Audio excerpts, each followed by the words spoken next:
Failure to implement the gender rule will put the country in a constitutional crisis. This is the message from the newly constituted National Gender and Equality Commission regarding the recent heated exchanges in the country, especially in Parliament, over the matter.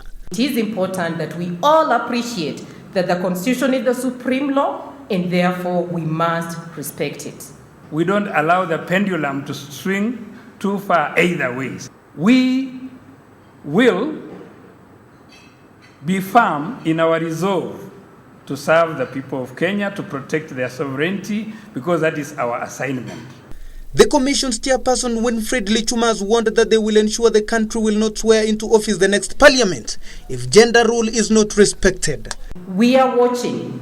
We shall monitor. Come March election and we don't have a third of either gender, the House will therefore not be sworn in. Speaking during the launch of the Commission's logo, Lichuma hit out at members of Parliament opposed to the requirement, saying the proposal to remove the provision is unacceptable. I've had challenges saying even remove the principle, the gender principle within the Constitution. I think those are daydreamers. For you to amend any article within the Bill of Rights, you need a referendum. The referendum will come from the Kenyans, the same Kenyans who voted in this constitution overwhelmingly. Gender Minister Naomi Shaban said the constitution provides equal rights for both men and women.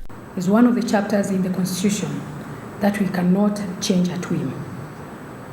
It is something, it is a law that needs to be followed to the letter, and it has been put there on Article 27.8. It's there in black and white. You don't need to study law to read and understand it. The gender minister at the same time urged women to come out in large numbers to seek elective posts in next year's polls. So we have a duty also as women to go campaign vigorously, make sure that we increase the numbers. If we are able to just bring it to about 20%, then the burden will be far much less. On Tuesday, Government Chief Legal Advisor Githu Muigai lodged a petition at the Supreme Court to determine the issue. In his petition, the Attorney General quotes Article 81 of the Constitution, which stipulates the general principles that the electoral system in the country shall comply with. Biegon Eric, reporting for the Friday edition.